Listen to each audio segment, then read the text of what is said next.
Thank you, Bonnie. Good evening, everyone. I'm going to call to order this meeting of the Town Hall Feasibility Committee. I'm just going to read my little beginning blurb here.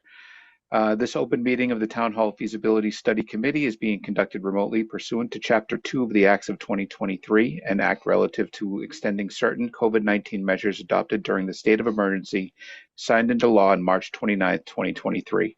All members of the Town Office Feasibility Study Committee are allowed and encouraged to participate remotely. The Act allows the Town Office Feasibility Study Committee to meet entirely remotely so long as reasonable public access is afforded so that the public can follow along with the deliberations of the meeting. The public is encouraged to follow along using the posted agenda unless the chair notes otherwise.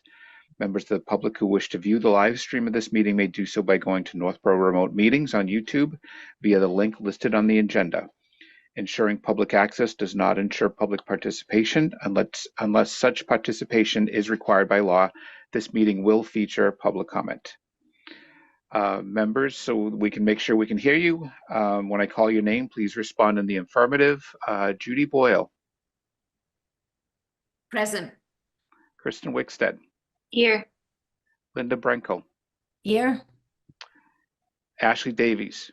Here. Dario Damare. Here. Aaron Hutchins. Here. Thank you. Staff, when I call your name, please respond in the affirmative. Timothy McInerney. McInerney here. McInerney. I'm going to get that right one of these days. No worries. Scott Charpentier. Present, Mr. Chairman. And Diane Wackel is here as an attendee. If you'd like to promote her, that Sure. would be helpful. Okay. Thank you. Do that.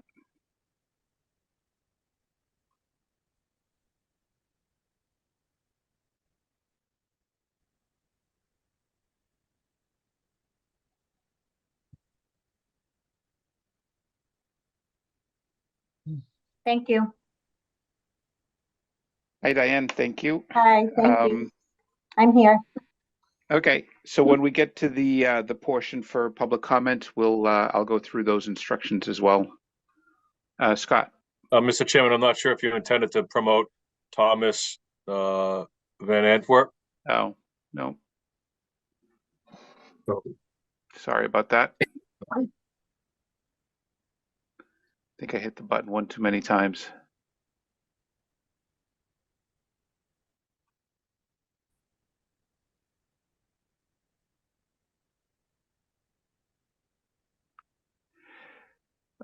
This thing keeps changing on me every time I look at it. I think we have a few folks in here now that might Yeah. not be. I think I sent.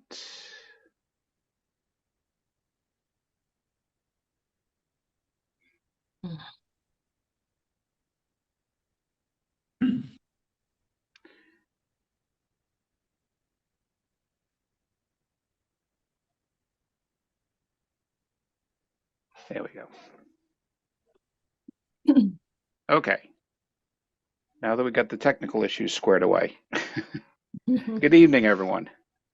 So I guess the first thing we have on the agenda is to go over the cost narrative from ICON, but I do want to just make one quick reminder to everyone, because I know we are going to be having our voting today. So keep in mind that the charge of this committee is to look at the properties that are owned by the town at this time, right, and find the best possible solution for a new town hall, whether that's an adaptive reuse, whether that's a new construction, whatever it might be.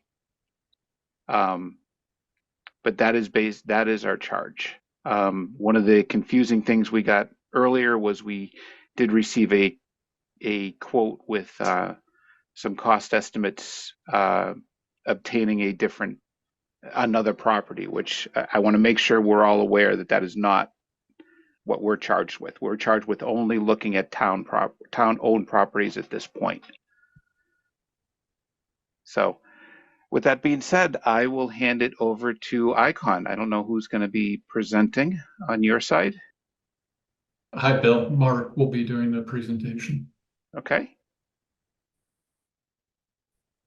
I have to say, I have incredibly unstable internet, and so I will do my best to start here, but it may be that if this if I get booted, that Ned will take over. I will come back as soon as possible. But Anna, do you have the presentation ready to go?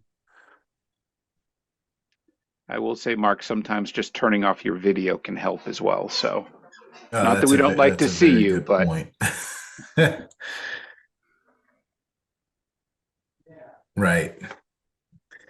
So we put together just a very few slides here, and we just wanted to, we're going to start by talking about the memo that we released, talking about how renovation and code intersect with one another and how those intersections relate to cost. And then we're going to talk about the order of magnitude costs for the 4 sites.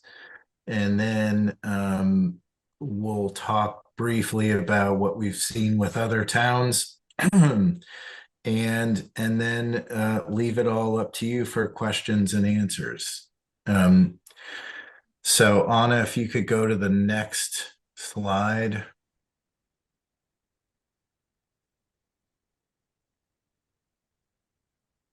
So this, oh, no, you can go back to the, all right. So these are the 4 sites, just as a quick reminder, and we will have these available through if people have specific questions about these options.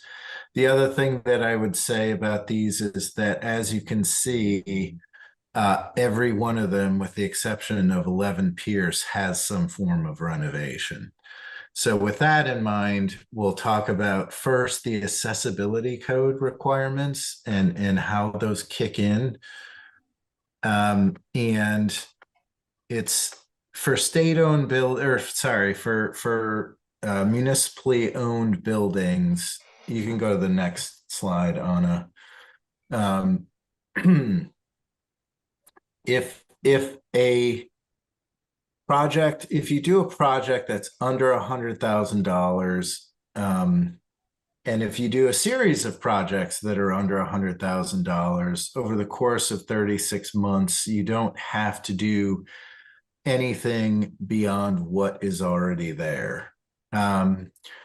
Once you get above the $100,000 threshold over the course of 36 months, you have to provide at the very least the 3 things listed below. And the one thing that's important to note is that providing an accessible entry also means providing an accessible path from parking. And that typically requires some form of grading. And then most places don't offer a public telephone, but if you did, that would be required to have one that is accessible. So once you get beyond the 100,000, once you get over the 30% value of the building, you are at a point where the entire building needs to be brought up to current codes. And the biggest, that means all clearances everywhere need to be met. And the biggest challenge that we find with a lot of these older buildings is that they're masonry, and moving masonry partitions is very challenging and very difficult, very costly. And so those are the 3 thresholds. They do take place over 36 months, and it is a cumulative thing. So if any of these buildings have had any of those, any work done to them, then that would be on top of, we would be adding to that total, basically. But it's almost for any of these projects, it's almost impossible to not hit the 30% of the building value as we would be going through. So that's accessibility. And then when we get to the other codes, I don't know if you could tab to the next page. We kind of get questions in these three groups, and energy has gotten a lot stricter, and that's a good thing. The biggest thing is that for additions to an existing building, the additions are treated as new construction. And so they need to meet stretch code, or if your town has specialized code, they need to meet that. However, the existing buildings, if you alter the envelope in any way, then where you altered it must be changed to meet the current code. But if there are areas that you do not touch the exterior assembly, you don't have to change that code. And so it is a bit, one of the odd things with that is that windows are an exception, or they prove the rule. Either way, windows have to meet the current code, which is kind of an odd thing. You can have windows go into an entire masonry assembly, but those windows have to meet current energy code. Mark Ashley. I see Ashley has her hand up. Go Yeah, ahead, Ashley. Sorry, I don't mean to interrupt. I just wanted to clarify one thing you said while you were talking about the last slide. Are these the costs to meet these codes, which you assume will need to be met, especially on the last slide, those items, that those are all rolled into the additional costs piece, or the total cost that was in the spreadsheet that was sent around? Those are all rolled into. Okay, Yeah, just wanted to yeah. clarify, because you said something about Yes. as in addition to. I just wanted to make sure this is all part of what went into those numbers. Thank you. Yeah, that is correct. There are, with regards to go back to energy, with regards to the existing, there are caveats and exceptions to the existing can remain, and that has to do with change of use things. And that, so there would need to be, for instance, with the equipment bays at 11 Pierce, those would need to be brought up code-wise for energy, because it's a change of use from what it's being used for to what it would be used for. For systems, all new systems have to meet current code, even if you're putting them into an existing building. The existing buildings, repairs have to meet current code, and new systems have to meet current codes. The odd thing about that, again, is at some point we started wrapping ducts with insulation, so you'll have areas that will have that and areas that won't, and so it's peculiar. And then the last bit is new construction for overall building codes. New construction has to meet the current codes, and additions also. And then you get into more of the finer grain stuff, and it's the alterations have to meet current code. There are paths around them if it's a smaller alteration.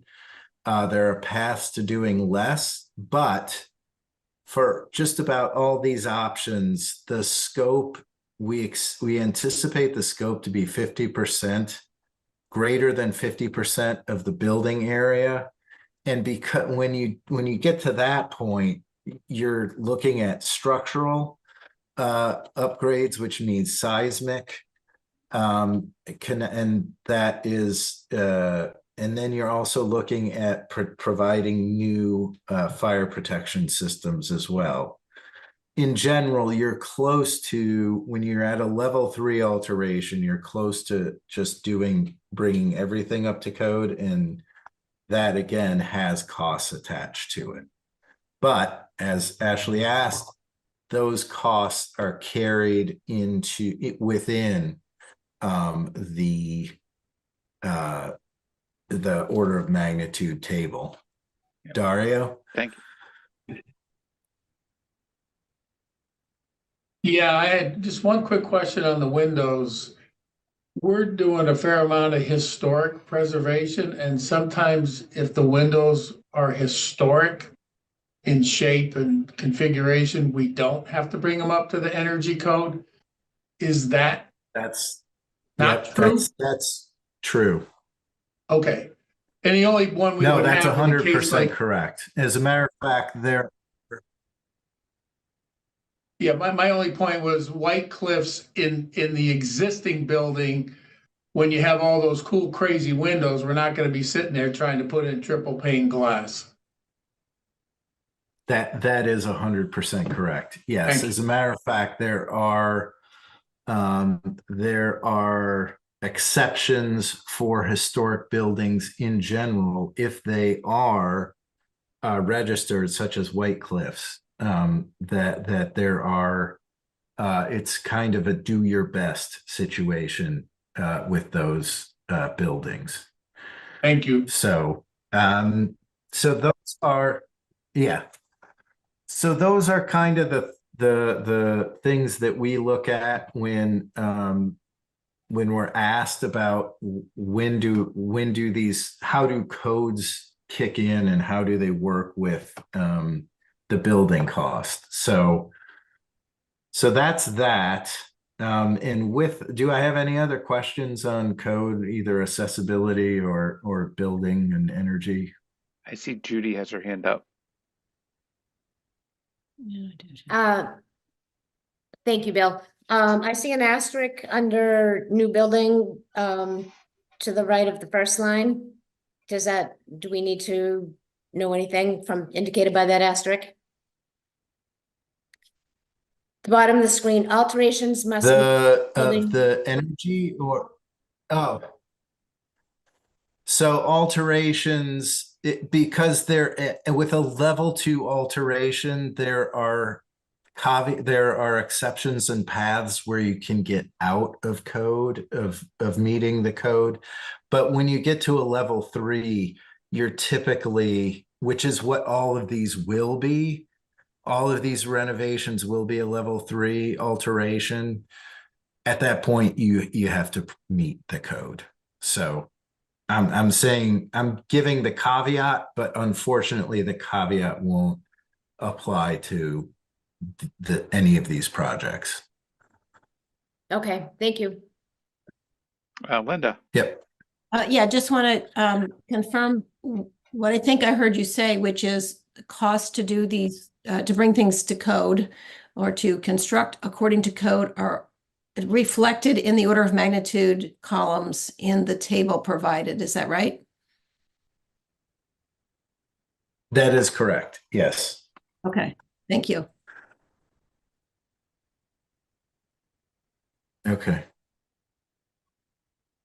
Any other And questions before we move forward? so are there any other questions on the codes?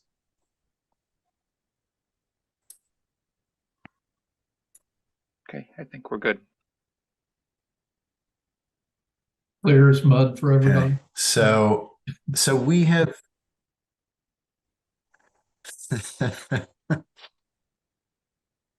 we have grouped these. Oh my gosh. We have grouped these such that we've got Pierce and the options that go with Pierce, 4 West Main and those options, 63 Main, and then the White Cliffs and the DPW. And so we have provided the square footage. Our estimator has provided the range per cost per square foot.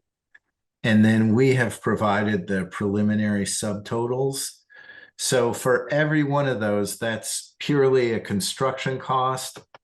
if we haven't explained the soft cost, it's all of the things listed there, an owner's project manager. There will be testing that will be required, furniture and fixtures and equipment, technology, the design team fees,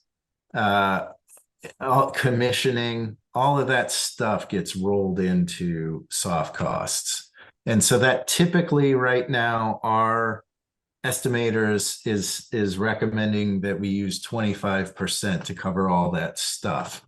That and then we've rounded that number to get to the nearest $100,000.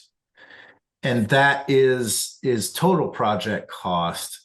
However, there is still scope that's outside of that cost. And what we're showing there is for most of these, it's abatement. However, with White Cliffs, it's also we're putting in the renovation cost for White Cliff at that point.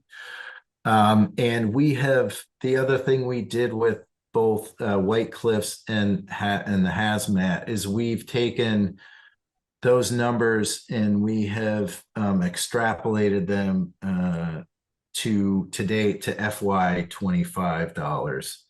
So those are escalated to the same numbers that you see in the preliminary order of magnitude costs FY 2025. So that gets us to those costs, get us to that number. And then we were asked to escalate for an additional 3 years. And that is using a 7.5% escalation year over year. And that's also rounded to the nearest $100,000. So we were also, so all project options, the recreation would move into 11 Pierce as part of a project. And right now, the cable TV and the Department of Public Works have roughly the same square footage. And so for the time being in programming and planning, the DPW will remain in the town hall and then if cable access needs to relocate, DPW would move to 190 Main Street. So I think everybody has had this for a few days now, and I'm just curious if there are any further questions or anything more. Yes, Aaron?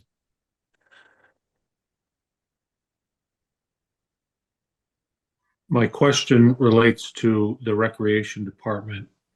If it is not kept at 11 Pierce, what would be the additional dollar amount added to the other buildings?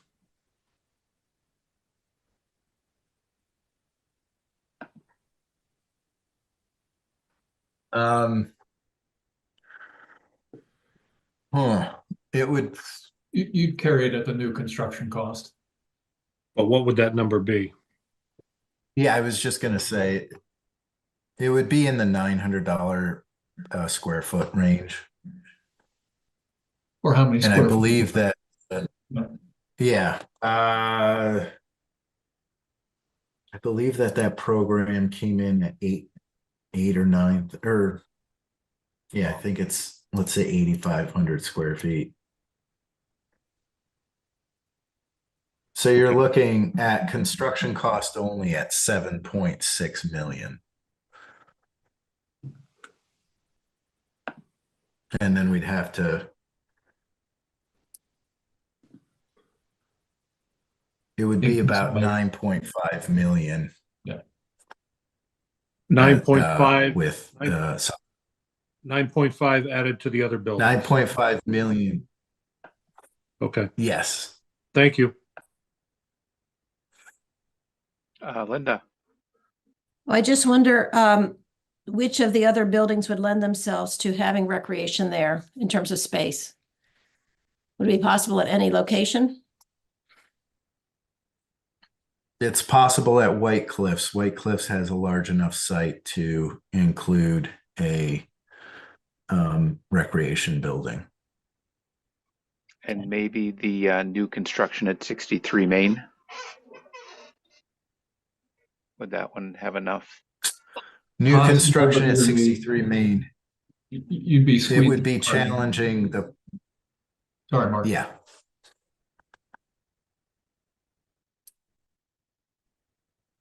Yeah, because there's no space at 11 Pierce if we were to put the town hall there, right? Because you're stuck between the street and the river. And then 4 West Main, we're already bumping out to have to Right. add space. So, I think Any you'd other have to buy more land at 63 Main. right. But again, we're not, that's why I wanted to make sure everyone was on the same page that that's not part of the scope of this feasibility study. Agreed. I think Buying that's new why you land. said White Cliffs is the only spot it would fit.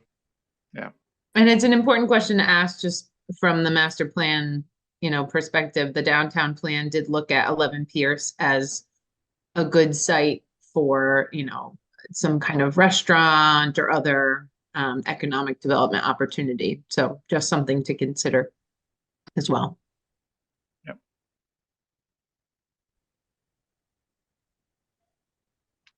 Great. Thank you. Aaron, you got your hand up again? Yes, Yeah, I just wanted to, I'm not showing my cards. I'm not trying to belabor the point, but obviously White Cliffs has the room. 63 Main new construction, I don't see why it wouldn't have room for two reasons. Number one, unless there's some sort of height restriction on new construction, then theoretically additional square footage could be added to the new construction vertically. And I know that we had talked about a gym space for Pierce Street with the recreation department, but we don't necessarily have to contemplate a gym in the new town hall, whether it's at White Cliffs or 63 Main, because the schools certainly have plenty of gym space available currently. So anyway, I just throw that out there. Unless I'm way off base, it seems to So me the like one, it is possible. yeah, the one thing is that the downtown, I don't remember the name of the zone. It caps building heights at 45 feet. And for new steel construction, which is what we would recommend there's a couple things to get the square footage on and keep the 66 spaces. We would need to have 3 stories. And so that gets us to where typically we are we like to, for steel construction, we like to have 15-foot floor to floor. So that does cap the height, and the area would be slightly smaller than what is currently there. But the challenge is that we're needing to add an additional 8,000 square feet. And so if you're not concerned about a gym, then yes, it's possible. And the height restriction is something that the town would theoretically be able to alter or whatever with other boards and committees. So anyway, I'm not insisting. I'm just pointing out that it seems like there's a possibility there. Anyway, that's all. And Aaron, I don't want to get into the minutia either, but you go higher, the price per square foot goes up significantly as well, because your elevator, your stairs, all your core spaces, all your non-usable spaces are increased by an entire floor as well. So it's not just across an even square footage. Scott. Thank you, Mr. Chairman. I just wanted to comment a little bit on the school gymnasium use. And the gymnasium at the town hall is used throughout the day, regular school days. So in order to maintain the same level of service provided to the community, the school gymnasium use would not be an option. It would require substantial reduction in programming for the rec department. I was just gonna say the same thing, Scott. It's they do a lot. They do a lot there for the community. Thank you. Linda, I just wonder how many square feet recreation would be without the gym. Without the gym, I think it would be about 2,500 square feet. Okay. So that cost would be closer to 2 million than 9. Thank you. okay. Any other member questions?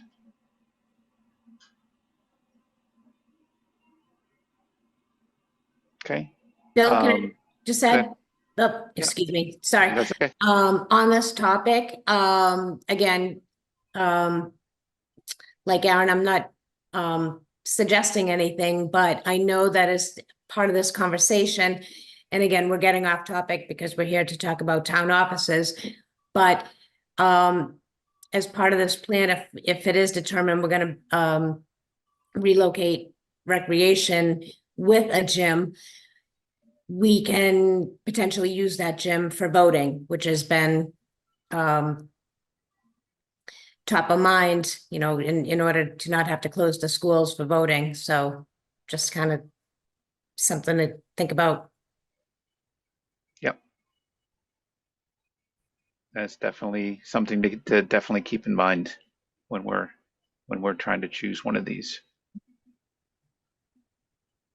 I do apologize. I'm gonna have to hop off and restart my computer. This connection, I'm not able to hear everything. So I will be back hopefully within 3 minutes. I Okay. apologize. That's okay. Um, so if there's no other member comments, I will go ahead and we'll open this up to the public. So let me get out my instructions here. Bill, I just had one more Oh, go ahead, comment. Ashley. It's Sorry. it's more of a comment, but just it, whichever choice we make, there will be resulting buildings that the town can then sell. And the value of those isn't something that's in this spreadsheet, I don't think. And it's just something that I think maybe should be considered as well. I just don't know how to kind of calculate all of that, or if we have those estimates. Yeah, and I don't know if there's really a way to Yeah. put a number on each of those, right? Yeah. You know, so The market could change very drastically between now and 2025 or 2028. Yeah. right. Yeah. Just Yeah. something I'm keeping in the back of my mind. No, definitely. Go ahead, Linda. Well, based on my read of the evaluation of potential redevelopment report that was provided, it looks like the potential for resale for anything is pretty dismal based on what they're saying, even for us to be able to use any of them. My read said, you know, affordable housing is really all that anything could be used for. You know, the 63 Main Street. So, you know, can these buildings even be sold? Or is like demolition the only answer? And, you know, maybe the properties can be sold for demolition for redevelopment, but I'm not seeing that, you know, high potential for sale of any of the buildings. Maybe maybe I'm off there. I don't know if anybody No, can. I read that the same way. But go ahead, Scott. Thank you, Mr. Chairman. I was just going to echo what you were alluding to, that and Ashley indicated, you know, the market, we can't project where the market's going to be in a few years. But as it stands right now, the disposition of the existing structures and their sale value is relatively negligible when you're looking at some of the costs for these projects. You know, if you were to obtain a couple $100,000 for a building, and we're talking about, you know, 36 at White Cliffs, that really isn't worthy of consideration when you're deciding on a location. And we went back and forth with the real estate consultant and Icon, with a lot of commentary, a lot of discussion, and, you know, please reevaluate and the real estate expert is confident in the evaluation he provided. As much as we'd love to say that these are worth millions of dollars on the open market, that's just not the case. Yeah, it almost seems like the property is worth more than the buildings themselves in some of these cases. So go ahead, Kristen. Yeah, it Oh, can be, but I'm looking at an office building now that we're turning into residential, which could happen with all these. The existing fire station is pretty much up to code. So you put a brewery or something in there, that's going to be real valuable to that person. That one wouldn't be as appropriate, say, for housing. But waterfront property next to a downtown, just the dirt there's got to be worth something for anybody wanting the amenity and the access. That's the whole location thing. right. But White Cliffs is pretty useless because it's historic and you're carrying the burden of having to fix it up. And I know because when we tried to sell it, I think we even had to pay people, never mind not get anything for it. They'll give us $1 plus we have to give them a bunch of money. So that would be kind of the worst one to hang on to. But the existing town hall, it was a school. It could be a school again, a different type of school. We're doing one right now in Dana Hall, renovating that. And actually, we just cut the ribbon on it. So that's able to be reused in a decent way. For West Main, it could be used for retail below and residential above without going crazy on cost because you would use almost everything that's there the way it is. When we go in and completely gut it, then all those codes kick in. And everything has to come up to current code, which makes them a lot more difficult to use. So anyway, that's because we're doing it all over the state right now. A lot of Yep. adaptive reuse. Yep. Go ahead, Kristen. Yeah, so I just was gonna say that about White Cliffs, that we don't know how much any of them are worth, but we know for sure that White Cliffs isn't going to bring in money, and it may cost us money to sell it to someone, or if we just let it keep sitting there, it costs us money every year. Yep. Um, And it's more and more we'll to see a fix up town every meeting, year. yeah, it's an expensive building to just let sit continually. So that is a little bit different than the other three. Yep. No, and thank you, Judy, for pushing on getting that disposition report, because I think that does really help get some of this, in view for us. I know you were the one who really pushed for that. So at this point, if there's no other member comments, I'm going to open it up for public comment. So by phone, dial *9 to raise your hand and wait to be recognized by the chair. Please note that part of your number will be visible to those viewing the meeting. By Zoom, click raise hand at the bottom of your screen and wait to be recognized. The chair will ask members of the public who wish to speak to identify their names and addresses only. And then we will allow 3 minutes for comment. So I do see one comment, one hand up. So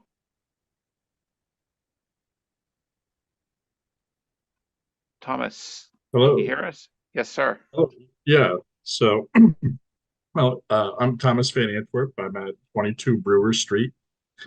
I'm a Northborough resident since 2004.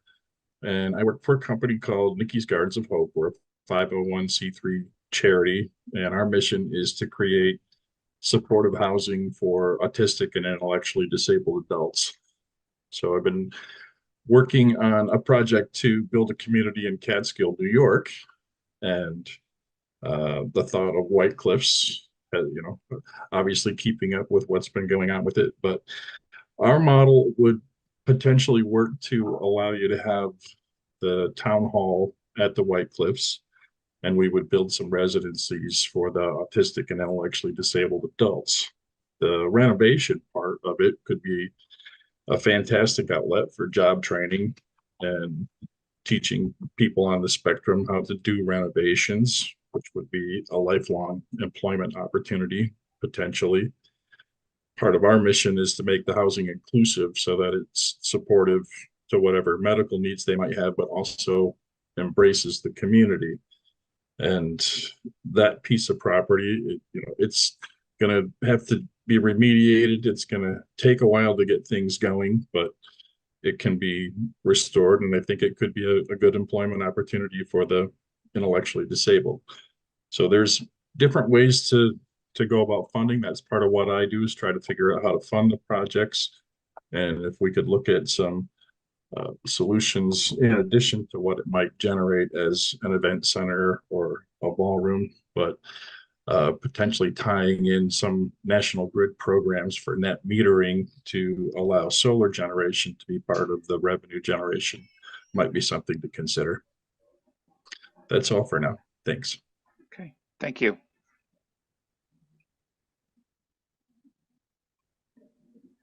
Any other comments?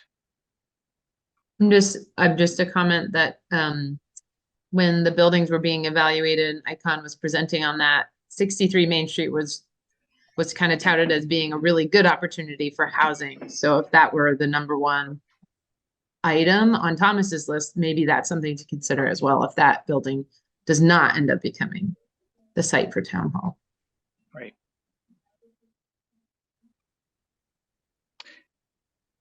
Yep. Okay, one last ask for any public comment.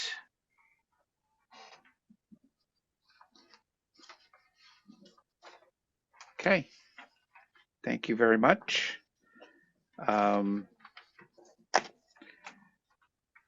So at this point, I guess, does everybody have their, so I was trying to figure out how to do, I don't know if you, oh, Linda, go ahead. I just wondered if I could ask a follow-up question to Thomas. Is that can I do that? Yeah, let me unmute him. Thomas, are you still there? Yeah, still here. I just wondered why you identified the White Cliffs property in particular as a location for residence for those adults. I had looked at it before about a year ago and had left a message, and nobody ever got back to me. So it had been something I'd been keeping track of a bit. I wasn't sure, sort of put it out of my mind a little bit, and then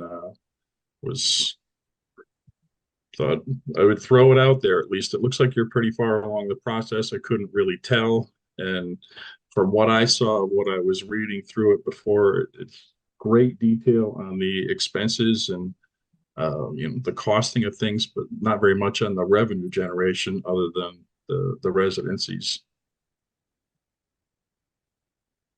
Did that answer the question?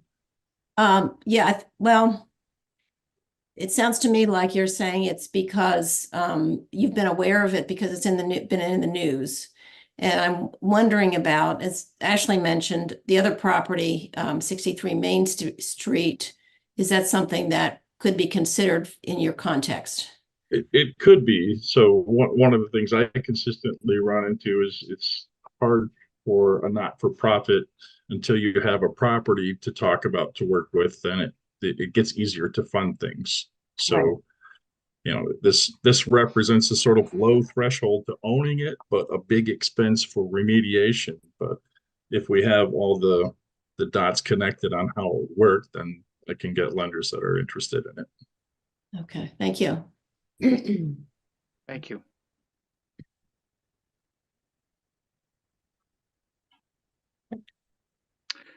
Okay. May I make one quick comment?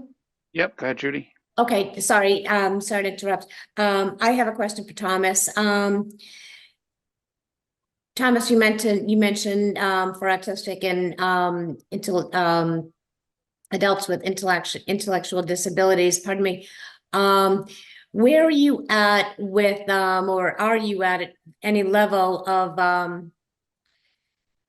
finding out, like with, the Department of Mental Health, are there, grants for your project?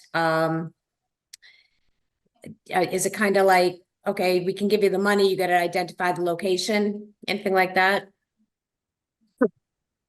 Yeah, there are multiple housing grants for affordable housing that, because of the nature of the population, the adults with autism and intellectual disabilities, their bank accounts are basically monitored. They basically fall under the poverty level, so they qualify for affordable housing. So there would be grants for that. We would also want to include a percentage of veteran housing, which there might be money for that as well. But yeah, there are different grants, and one thing that makes it interesting as a crossover, because I've been focusing on New York, is the New York models are based on Massachusetts models for both the money given to the kids for the programs, and also for the energy. National Grid and Central Hudson are very similar. So yes, there is potentially money available. Okay, and I'm gonna jump to an assumption here. Have you seen the proposed models that Icon have presented to us with the new building for the town offices attached? Off to the, I'm gonna refrain from saying north, south, east, or west. I think it's to the east a little bit of the building, of the existing building.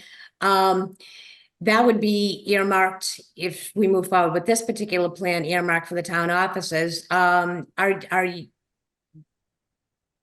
you proposing, would your project propose to use the existing mansion in any regard and then build something separate on the site for the housing?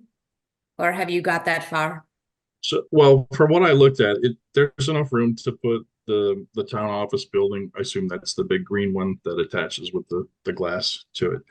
And there's along the border next to where the commercial offices are, you can put two buildings behind that without really interfering with the neighborhood much. You can put one along the other border. So there's really, and then there's one that you could put along the other side of the parking lot when you drive in. I'm not sure if you could do a fifth one, or if you want to put them along the back, because then you're going to have to put some sort of privacy fencing. The point is to embrace the community, and maybe have a picnic area in the front. You're going to have some people that are living there that we want to get involved in the community. Okay, hey, I'm gonna butt in for a second. This is Dario. What Thomas has to do is build a new building. It can't be part of our building by code, okay? Because you have this mixed use. And Thomas, we're doing a lot of these for Amigo across the state. Uh-huh. And in our case, there's a lot of land there, so he can do his project while we do our project, but they're totally disconnected. You're not gonna have people going in the town hall and then someone visiting someone going in the same entrance to visit, one of their relatives. If we got rid of the existing town hall, could it be completely converted to meet Thomas's needs? Yes. But it's not an and connected to the building. It's an and using the land that's available.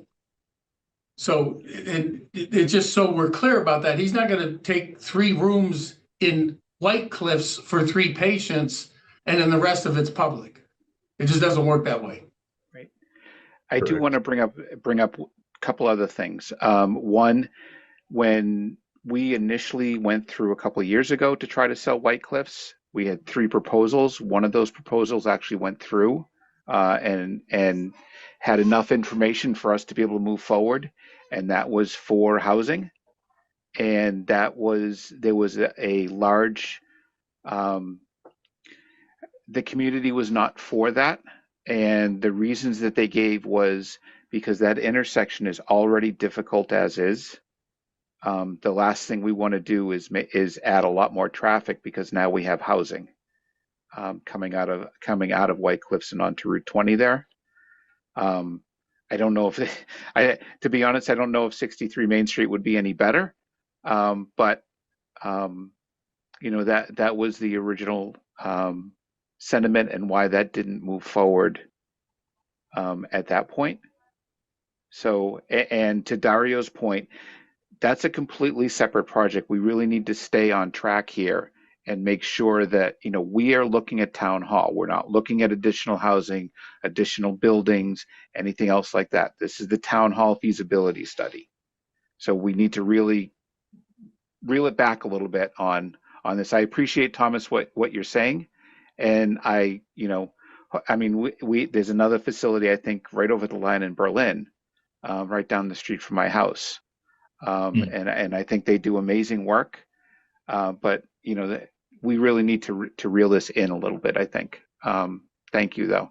Go ahead, Tim.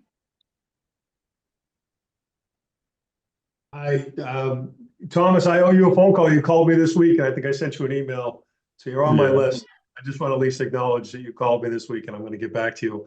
But I was wondering if ICON, I know when we had our internal call yesterday or today, I think it was 8 o'clock this morning. I thought it was always good for the community to know what it really costs to build new on like just a greenfield site as comparison to all of these. And then the second piece is, is the committee comfortable with knowing what the real estate expert has said for 4 West Main, 63 and White Cliffs and 11 Pierce in terms of their resale and or rental yields and what they could be? I don't know. I mean, I don't know if you want to get into that kind of detail. I think people always think, well, if you sell 4, you can put all that money into 1, and there's just not a big enough yield there to justify. There could be something. But I thought if ICON can kind of compare and contrast all of those scenarios to a greenfield new build, I think it's important for context. Tim, are you specifically asking about town hall or other uses? Oh, just town hall, just the work that we've done looking at these sites. We have this list that's up on the screen, but how do these compare? Just if we had to build what the needs assessment that you all did for the space study, what would that cost us to build versus all of these? So I thought that was like a ground level, the baseline that we should know. Mm-hmm. And then if I sell 63 and go to 4 West Main, is there an offset, and how much is it based on what your real estate consultant did? Mark, do you want to opine or do you want me to jump in on that one? The simple math is that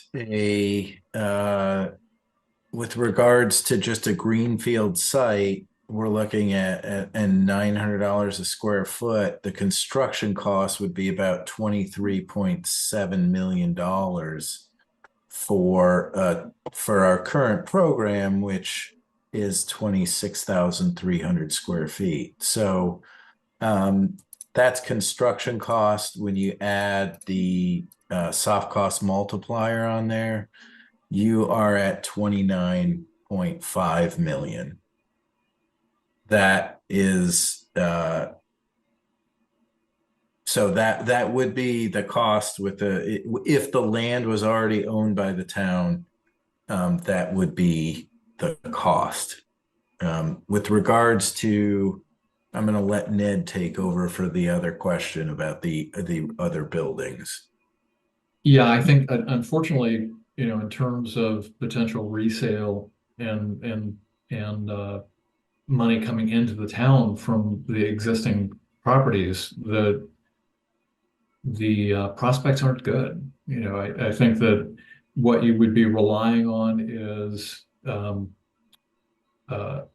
future tax income from those properties, which wouldn't be insignificant. But the immediate sort of, day one benefits to the town would be negligible, is what we're understanding.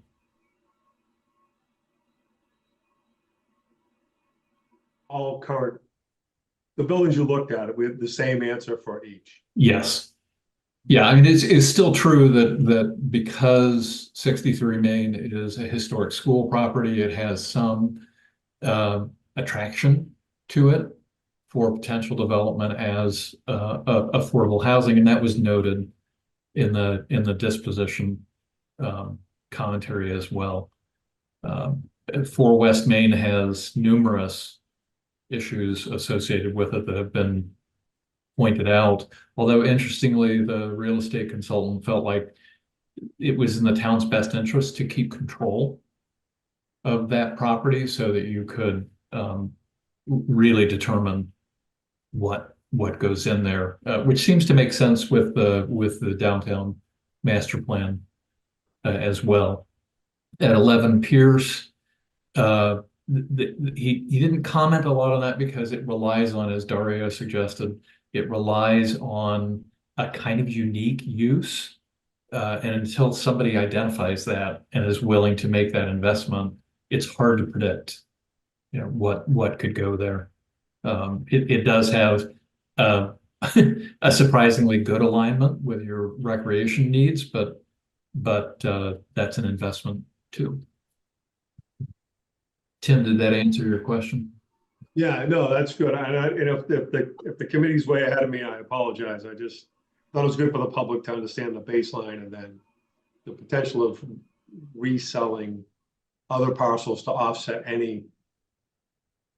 Yeah, unfortunately, in the current market, which is weak commercially and strong in terms of residential development, the prospects aren't great.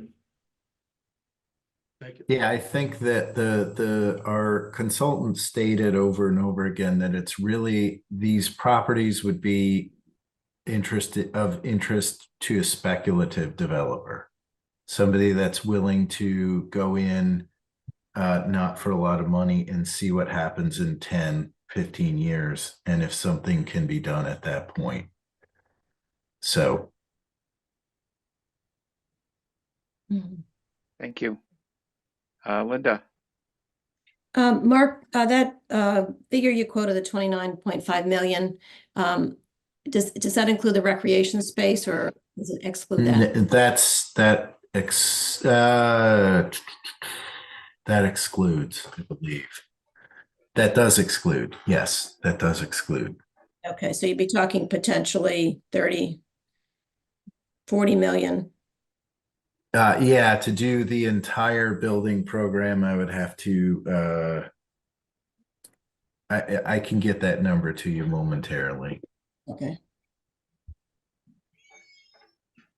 Ashley.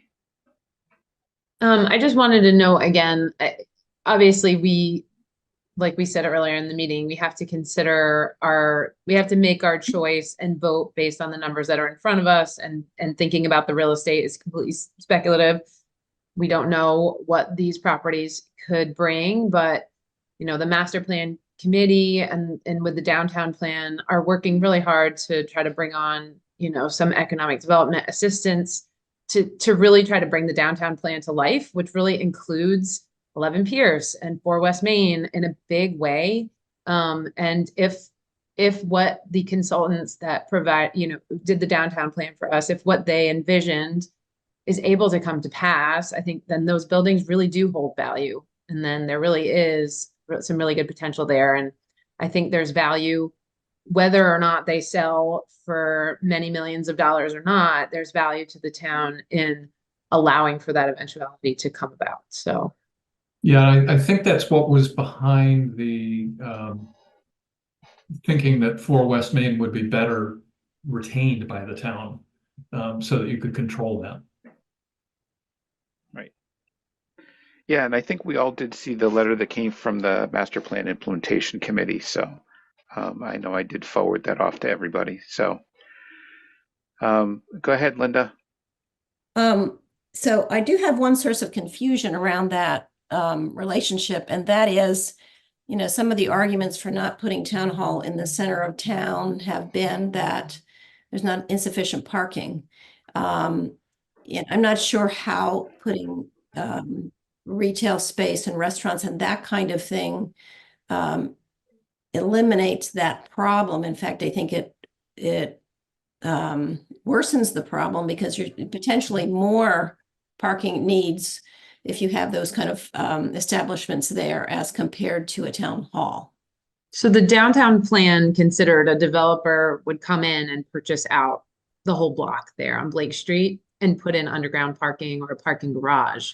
So if the town were to think about that, we'd have to think about purchase of another property, putting in a parking garage. It would be a whole lot more cost. So I think the icon was saying, a speculative developer would probably be the person to come in because they'd have to put in a good amount of investment to really make it work. And I don't think that's something that the town really is able to consider. Yeah.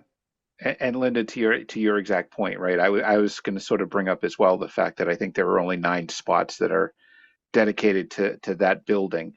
And you know, if you put in residential, there's no way that the zoning that zoning matches. Mm-hmm.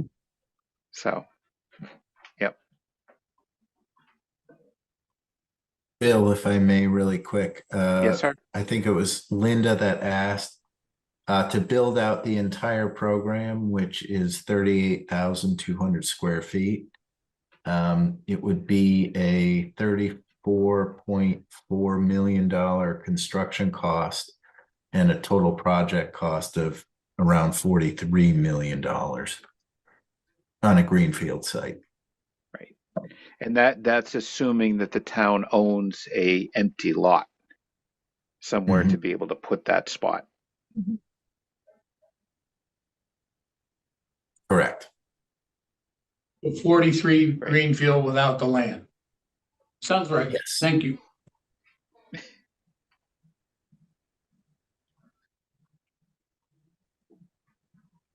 Okay. I will open it up for one last round if anyone has any questions. Well, I'll tell you, if you guys want, this is Dario. I spent a lot of time making a list of pluses and minuses, and if you want me to go through them, I will, but I tried to figure it all out with some of the parameters we've discussed, some of it we haven't. But as I went through all of them, it kind of started to make sense. And I'd like to share that. So I'll be as quick as I can. And I'll start with 4 West Main, you know, kind of my positives and negatives, what I saw. I like that it's in the downtown. That was a positive. An adaptive reuse, which I think is really good if we're trying to do the right thing and be green. Reusing a building is always better than knocking it down. It doesn't, 4 West Main and 11 Pierce don't meet the Master Plan Implementation Committee goals. So that was huge with me as well, just understanding that when they sent that in, they would prefer 63 Main or White Cliffs. The biggest negative about 4 West Main is it doesn't meet the program. So we have to add on. And the minute a building doesn't meet the program, I'm on to the next building. It's like we want to have an Olympic pool. It should be 50 meters. The lot's not big enough. So we'll put in a 40-meter pool because that's as close as we can get. It just doesn't work. So if it doesn't meet the program, it does it without us buying more land, which was not one of our options. So if we did use the land we had, it destroyed Blake Street. And then we had some ancillary things where voting, it wasn't part of the program, but it came up enough where it wouldn't be able to be used for voting. And the existing building is difficult to utilize energy-wise. And now it may not be, because I think we do have to bring everything up to code, so that won't be a negative.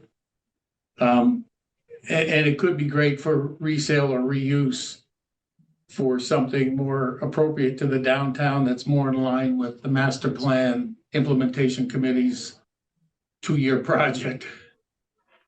11 Pierce, to me, it was awesome because it's on the river. We keep ignoring that, but riverfront property is priceless. So you could put something really cool there and at least embrace or take views of the river. The program fits, which was a positive. That would be a whole new building. So it would be very green in all of its operations. And then the negative is the parking didn't work. Again, master plan implementation committee didn't want it there. The adaptive reuse goes away, so it becomes a real negative on the green end. It didn't work for the voting. And to me, that could be our most valuable property for resale, whether it's or reuse, whether it's a gym or a microbrewery or something kind of cool that wants access to the river and to the town, because that's a really cool piece of property if you're a developer. And then 63 Main, the program fits, which was great. The parking works. That was great. It fits with the master plan implementation committee stuff. That was good. And if we reuse the building, the adaptive reuse was good because that hits the green. Adaptive reuse is one of the strongest things you can do to be green, is not to throw stuff away. I think we were close to the voting working because we put that little front addition on. So that was a positive. The phasing adds time to the project. It wouldn't be as, well, again, it may be as energy efficient. If we have to bring it all up to the energy code, then it would be. And that one we couldn't use for resale or get revenue out of, which I thought would work good for some housing of some sort. And then if it was torn down and we built on the same site, then you kill the adaptive reuse. And then it ends up being really far out of sight, kind of buried off the road. And you still need to do some phasing. And then the last one was the White Cliffs. The program fit, the parking, it's kind of unlimited there. It works with the master plan implementation committee. It's adaptive reuse. It could accommodate the voting. There's no loss in the resale of that one because it has no value, which is kind of interesting because we couldn't sell it if we wanted to because we tried already. And it has two other cool green options. The orientation of the addition is on a north-south axis, so you can get passive energy, which everybody loves, but you can also, it's kind of a 3-to-1 ratio, which works energy-wise, and you can get solar energy. So that gets 3 big green ones. And I think there's some more emotional things with the historic building celebrating the history of Northborough. It could be an attraction as just going to the town hall and part of that building's a museum because it's that high of a quality of a building that we're going to restore anyway. There may be some historical funding, and it may be possible to even have events there. It may cost more up front too.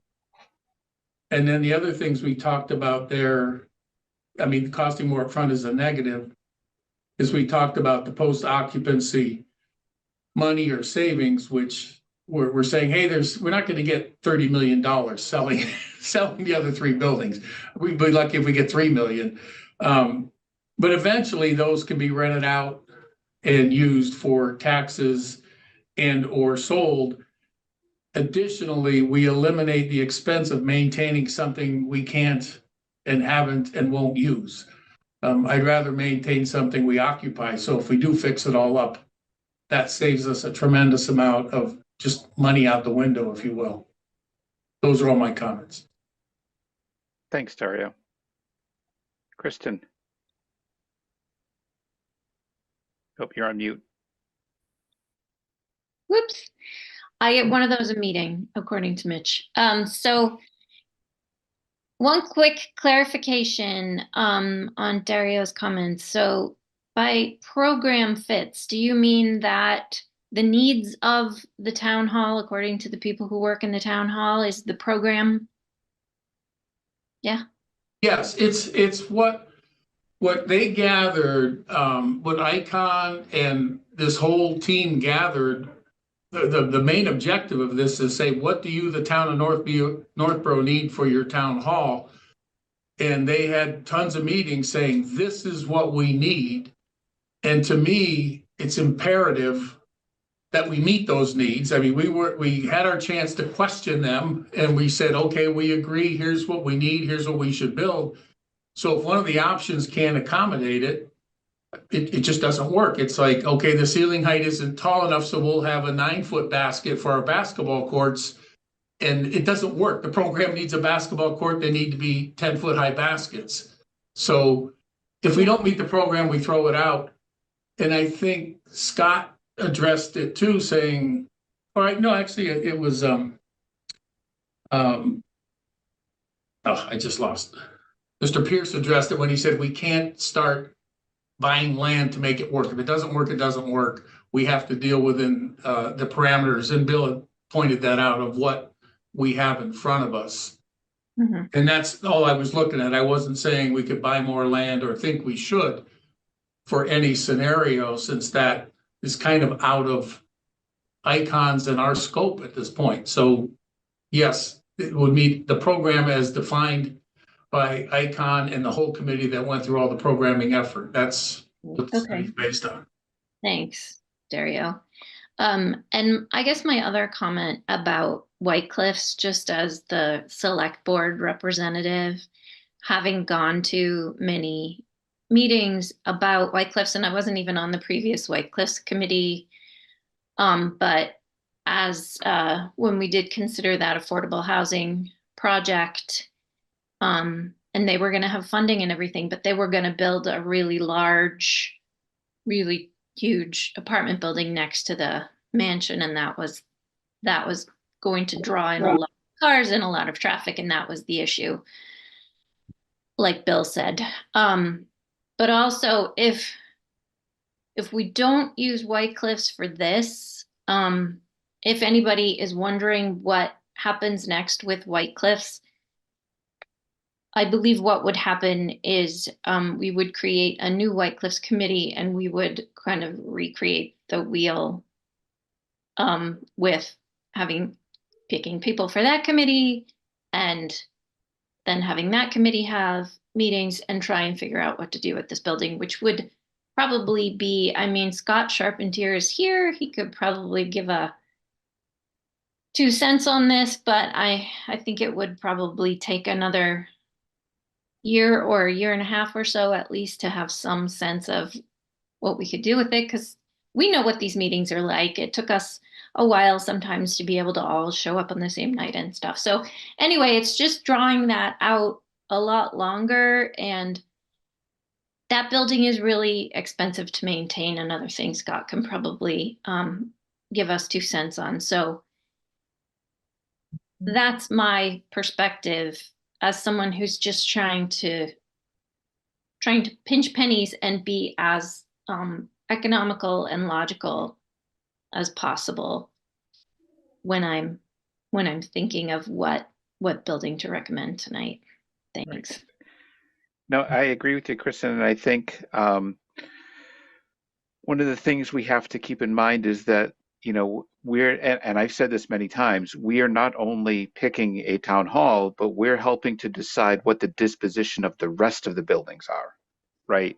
So, you know, it's just as important which building we're going to recommend as it is which one we may not, so that it helps people on the select board like yourself to be able to make those decisions going forward on what should happen. You know, do we need a new committee for the White Cliffs? Well, we don't if we're going to, you know, if we're going to look to make it a town hall. Or yes, we do, because it's not going to be town hall, something else is. So that's one of the important things we have to keep in mind is, you know, this is our responsibility on this committee. So Scott, and then Judy. Thank you, Mr. Chairman. I just wanted to go backwards a little bit to how we got to the 26,000 plus or minus square foot program. Just so that the general public is aware. I know this committee is well aware of it. Icon went through interviews with all of the staff, all the department heads. Who do you have in your department?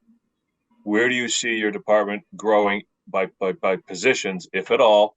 And what are your meeting needs, meeting space, and who do you work with? And for example, I say I have a director position, a subordinate manager, and 2 admin. And the response from Icon was, okay, 200 square foot's a director, 160 square foot is a middle manager, 60, 70 square foot is an admin. That's how we ended up at, this 26,000 square foot number. There was not a, DPW gets a 12 by 24 office and planning director gets a 10 by 12 office. It was, who do you have? And then Icon just said, this is the industry standard. This is what we're going with. It was a very structured format and program that they implemented. It went, smoothly. And if anything, I think, reevaluation of the needs probably went a little bit up because I think all department heads were pretty conservative in their projections. So I just want to make sure that the general public understands there wasn't, here's my wish list and Icon said, you get everything. Just to clarify. Thank you, Scott. Judy.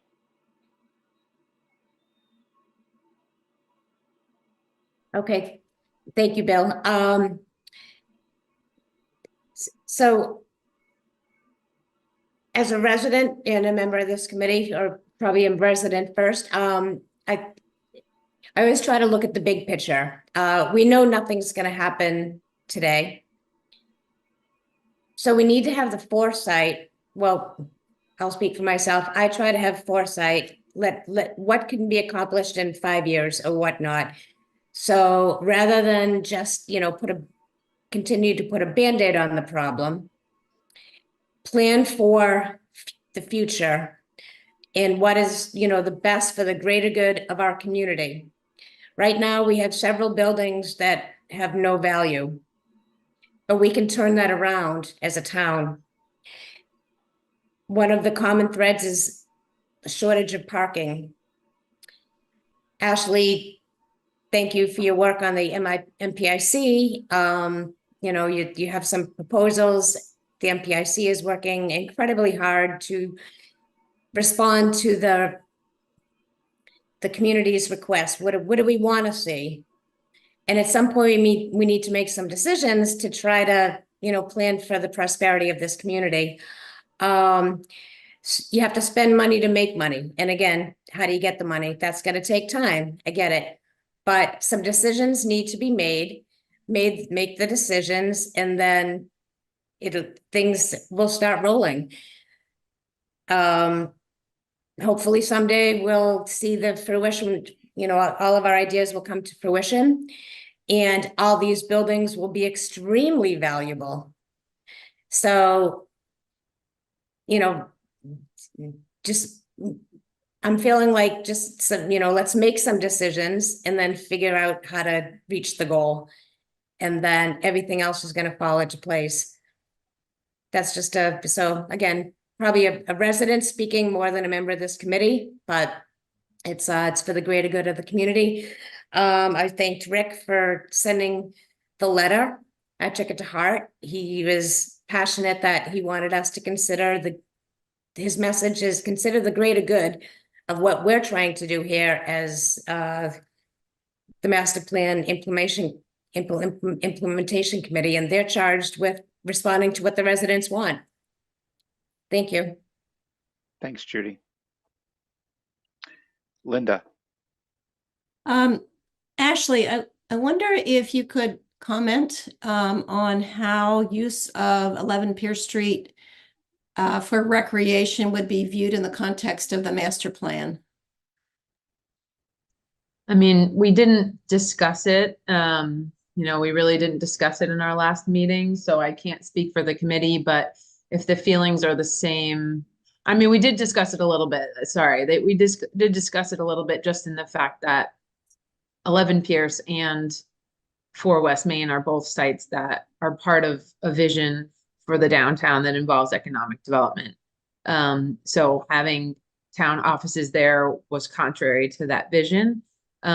So if you think of it that way, then having recreation there at 11 Pierce would likely be contrary to that vision as well.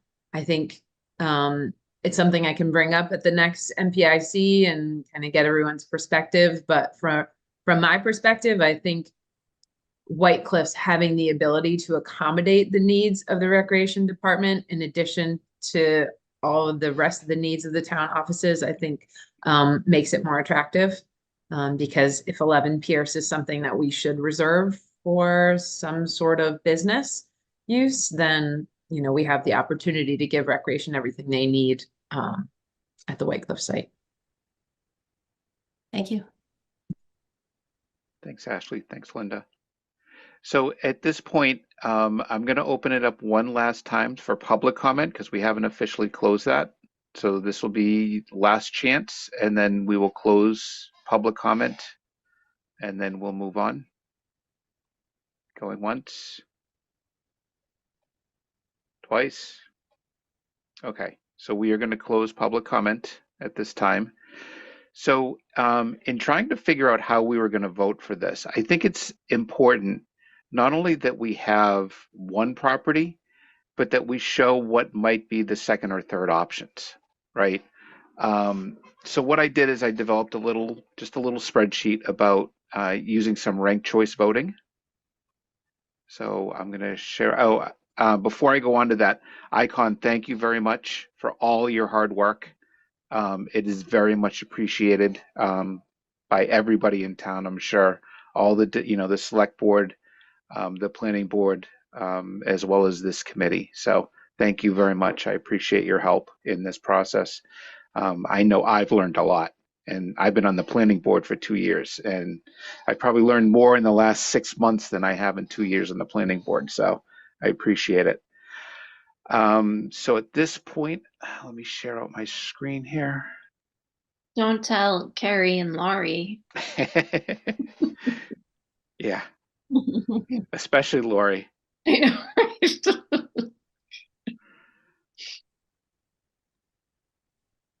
Okay, let me know if everyone can see my screen here. So I did this over the weekend, real super simple. Each member has a spot underneath a separate sheet for voting.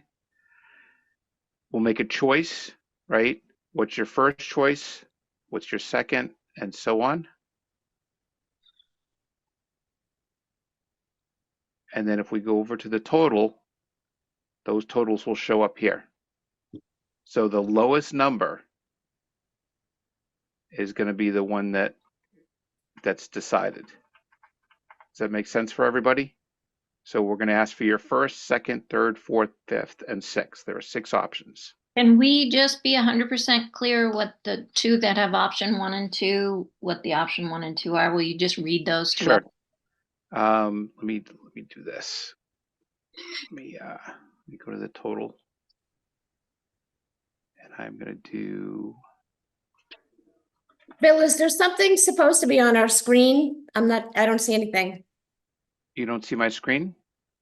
Does No. anyone else see does everyone else see my screen? I do. Yes, I do. I see it. Let me minimize this. I'm sorry. That's okay. Oh, okay, I do, sorry. Okay, no problem. Are you going to email this or what?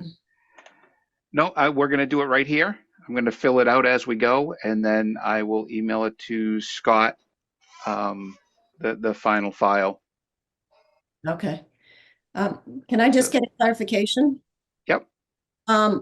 So what we're voting for is what our recommendation is for a town hall. We're not making any decisions about recreation or DPW. Is that? That is correct. Our charge here is for town hall. The other options are great, and I'm sure the select board will review them and look at them, as well as we have them now for master plan as well. So they can use some of those numbers maybe as well. Okay, but are we considering the functions of DPW and recreation to be part of the town hall question? No, because I think the comment was that DPW will use the space that's currently for CCTV. And if CCTV comes over from the high school, then DPW will move to the highway department. Scott, is that correct? That is correct, Mr. Chairman. And on the recreation side, the cost is really is the same for all alternatives. It's either, the 8.1 million to renovate 11 Pierce, or it is the 9.5 in 2028 that was cited as or 9.5 currently at any one of the locations that it would fit. So those numbers don't change regardless. But we're not making a recommendation about that as part of this committee. Correct? Correct. Okay. Thank you, Bill. Yep. For adding all that. I think it's just good to Yep. No, I agree. make sure we really are sure what we're voting for. Yep.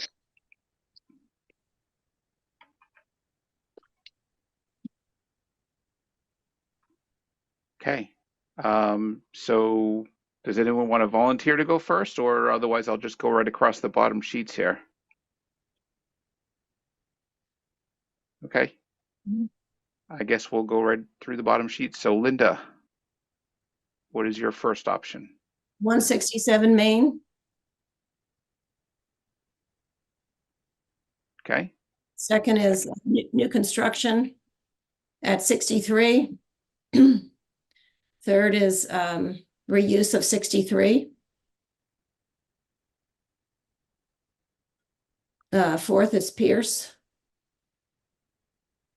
Fifth is add-on to West Main, and sixth is reuse of 4 West Main. Okay. Is that correct? What you Yes. see on the screen? Thank you. Kristen. Okay, my number 1 is 167 Main also. And then my number 2 would be reuse of 63 Main. And number 3 would be new construction at 63 Main. And then number 4 would be I guess Pierce Street. And then the other 2 just fill them in 5 and 6. Like, I don't think it should be either one. So Okay. Is that your vote? yes, thank you. Thank you. Ashley. Yep, 1 at the bottom and all the way up in order, same. Same as Linda's. Yep.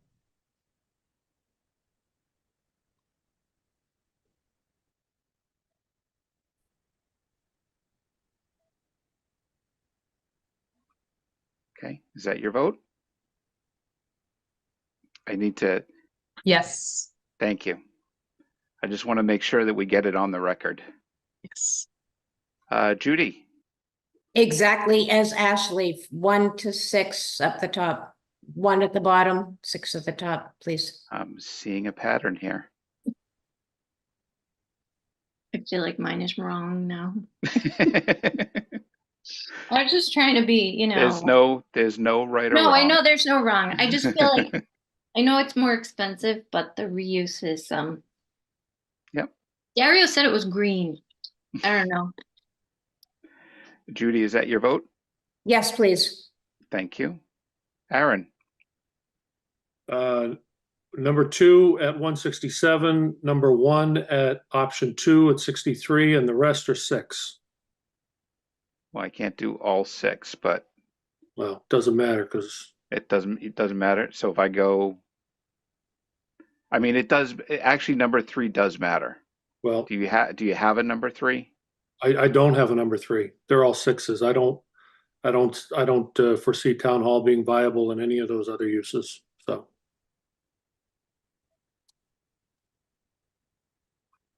Okay, is that your vote? Well, unless you're pinning me down on a number 3, it is. I can't just put 6s. It has to be one number. We're putting these in order, so I am gonna have to pin you down. All right, well then let me put the reuse at 63 as a 6, just so that we're clear that that's not my number 3. And just because I know Pierce Street is absolutely impossible, let me go ahead and put that as a number 3. How's that? And then put this one at 4. That's fine. That's my vote. Lock it in. Thank you. Lock it in. Thank you, sir. Dario. We should have buzzers.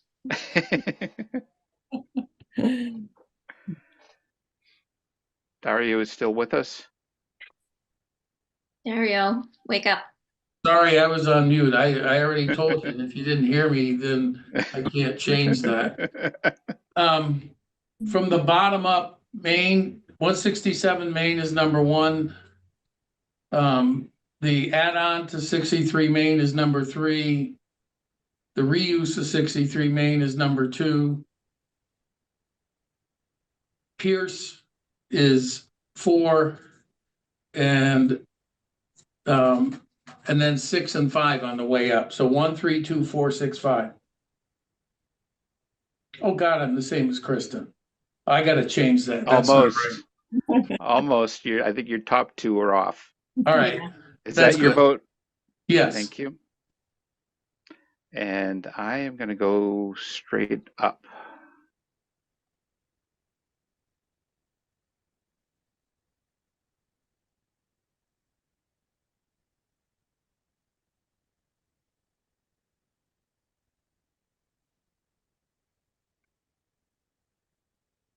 Okay.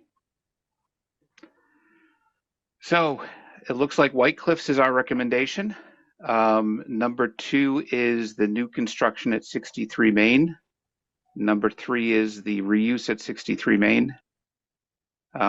Goes right up the board. 11 Pierce, add-on, and then reuse of 4 West Main. Right? So with that being said, we are going to work on Tim and Scott. I know we're going to work on getting all this stuff up on the website, so anyone in the public can view it going forward. We do as a I don't know if you want to do this as a committee. I'm going to leave it up to the committee. We do want to present this to the select board probably after town meeting. I don't think we have to choose a date now. We can choose one over email based on the select board's meeting schedule, but I wanted to check with the rest of the committee. Are you interested in being part of that presentation? My question is whether or not the presentation is going to be that the select board says your top one was 167 Main. Okay, we're going with 167 Main, or whether the select board is going to enter into its own deliberations about whether or not they need to reconsider other properties. So I think we are going to make our recommendation to the select board, but they are not going to choose anything. All we are going to do is present what our vote was here today and answer any questions they might have, but they are not going to be choosing anything as far as if we're moving forward on this. That will be done at a later date within the select board themselves. Mm-hmm. Does that answer your question? Well, I'm trying to understand whether or not it's theoretically possible that the select board moves in a different direction than what we recommend. Oh yeah, it is. We are making a recommendation, but that doesn't necessarily mean that the select board will choose that recommendation or not. I can tell you, I'm on the traffic safety committee. I made a recommendation to the select board just Monday, and they stated that they were not interested in making that recommendation. So that is completely the select board's purview on whether they choose what we suggest or not. Is the purpose for this committee fulfilled? Are we disbanded? Scott, what do you think on that? Uh, Or the Tim? only remaining item would be a summarization document, identifying the process, procedures, and results. That document, I don't believe, needs to be reviewed in an open meeting. That could be distributed to the committee for individual comments back if, you know, the committee if the comments that came back were, you know, controversial amongst the committee themselves, then maybe a meeting would be warranted. But, you know, outside of any, you know, drastic concerns with how the summary report is prepared, I don't see any more tasks needed for the committee according to the charge. So, but do we disband? So, do we disband the committee now, or does that happen? I I'm would sort of wait asking for until my own knowledge. I would wait till after the select board presentation to formally disband the committee. In the event the select board comes up and says, look, we have some questions, we have some concerns, please look at this. Here's, you know, money to do it, if that's the case. I would hate to have to restart the wheel and just wait until the select board hears and hears the presentation and receives the report. Okay. So, Aaron, I think to answer your question, not yet, until we make that presentation to the select board. Well, I guess put me down for joining the select board presentation then. Yeah, in my experience with being on the select board while people are giving those kinds of presentations, everybody doesn't have to come, and anyone who wants to come and wants to say something is welcome to, but it's not required. So yeah, it's good if the chair is there. Yes, I will definitely be there. That's my job. And just so everyone knows, the thing that got rejected by from the Traffic and Safety Committee, I had to recuse myself on, so I wasn't part of the naysayers. Yeah. Anyway, So yeah. I'll leave it up to all the committee members. If you want to participate, we'll make sure that you have an invite, and you can sit in on that meeting. Bring up any comments to the select board themselves or help answer any questions. So with that said, I guess we will move on to the acceptance of minutes. Did everyone have let me stop sharing my screen so I can actually see everyone here. There, that's better. I think, Icon, if you want to step away, I think we're good. Thank you very much again for your help. You're quite welcome. Thank you. Thank you very, very much. Thank you. Thank you. It was nice to meet you all. Nice meeting you. Bye, have a good Take night. care. Bye. So we have the February 27th and the March 6th minutes.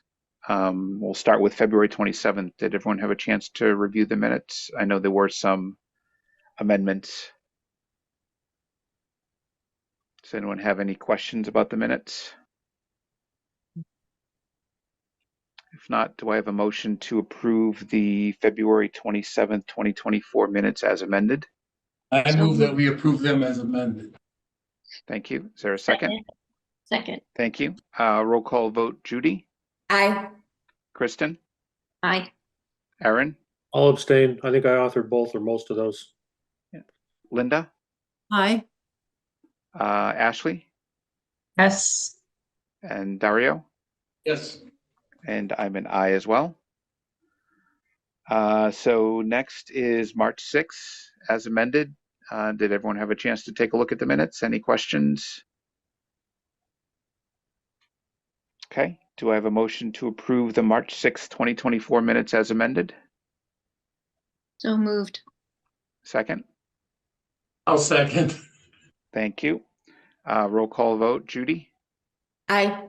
Kristen, Aye. Aaron, Same. Linda, Aye.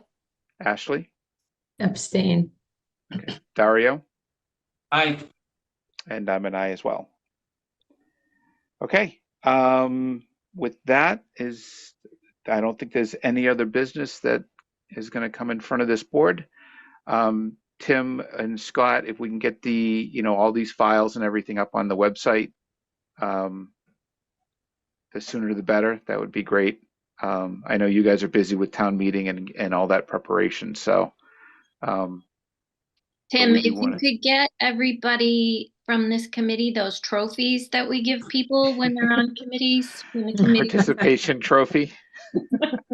kidding. Well, I I thought want it mine was at gonna town be a meeting. good. It was gonna be a good April Fool's joke for our new town administrator. Like, what trophies, Diane?